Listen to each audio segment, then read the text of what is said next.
Well, yeah, it's just that you don't want to say anything negative about vaccines, which I didn't. What I was talking about in that monologue was really about profiteering. Yeah. Okay, so World War II, necessary. Everyone could say that was a necessary war. Let's say that this war on microbes was a necessary war, right?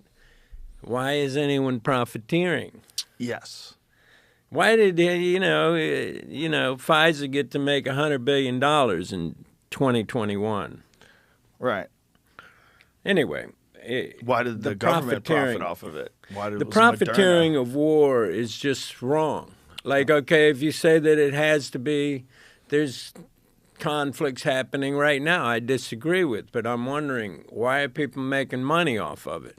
Right. You know, even if you think you have a legitimate vantage point from the other side of it, why did someone get to make so much freaking money off of it? Yeah. Yeah. It's the dirtiest aspect of human beings. We'll find a way to profiteer off of everything. Yeah. Everything and anything, even if it's just, and they'll prolong just things in order to make more profit.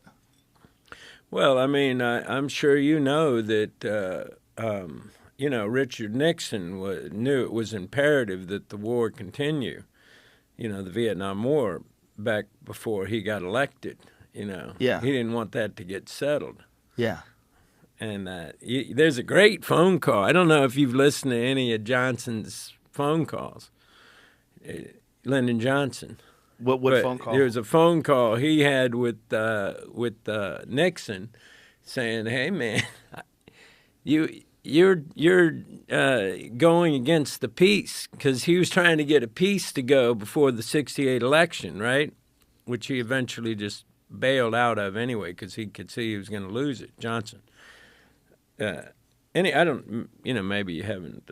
No, I've never heard that conversation between Nixon and It's an incredible Johnson. Conversation, and Nixon's like, "Oh, I wouldn't do that. I would never, And of course, he was doing that. He was subverting the peace process, in the same way that they wanted to make sure Carter didn't get those, those guys released in Iran. Yeah, I always wondered about the Vietnam War. How much of it was about heroin? 3 days before 1968 presidential election, President Johnson contacted Senate Majority Leader Everett M. Dirksen to inform him the White House had received hard evidence from the Federal Bureau of Investigation. The campaign of Republican presidential candidate Richard M. Dick Nixon was interfering with Johnson's effort to start peace talks to end the Vietnam War. In this call, Johnson referred to contacts between Nixon's campaign and South Vietnamese President Nguyen Van Thi, I don't know how to say his name, urged that they thwart any such negotiations. Yeah. Yeah, and that did happen. And also, they definitely, Bush, the senior Bush, George Bush Sr., he met with the leaders of the Iranian, I don't know, what do you call it, party, whatever, before the election, but the fight between Carter and Reagan, and insisted they needed to not be letting those hostages go. Right. And so I met Carter in Austin, or rather in Atlanta, I don't know, 3 years ago, right? It's very exciting for me because I've always been a big fan of Carter. I think he's the best president in my lifetime. And I talked to Carter, and he was like, and I said, I'm sitting there, I'm thinking to myself, is there a better time to ask? When am I going to have another time? Right. And so that was known as the October surprise, right? Right. That Bush met with those guys. Anyway, I just said, I'm going to ask him. I said, well, I just wonder, is there any truth to the October surprise?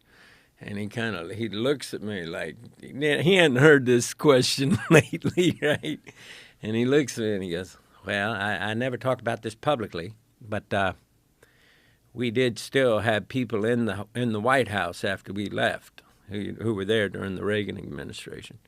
And they confirmed it was true.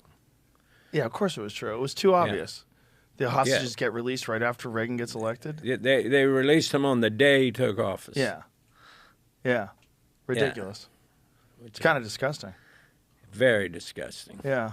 But, I mean, I don't want to be one to talk ill of American government.